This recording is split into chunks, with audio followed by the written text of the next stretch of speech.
Hello guys, ayan, nag-i-storm blizzard na, sobrang lakas ngayon. Halos wala ka ng ang labo-labo niya na. So, tatry kong lumabas kung kaya ko yung lamig. Oh my God!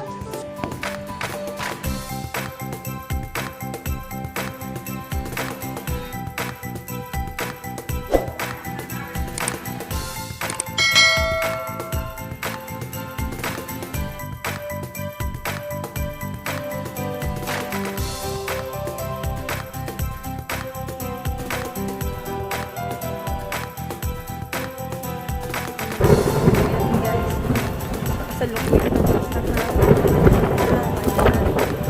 yan, sobrang lakas niya. Labas lang ako para maligo. Sa ano, bagyo na to, bagyo. Sobrang lakas. Ayoko na, hindi ko na kaya.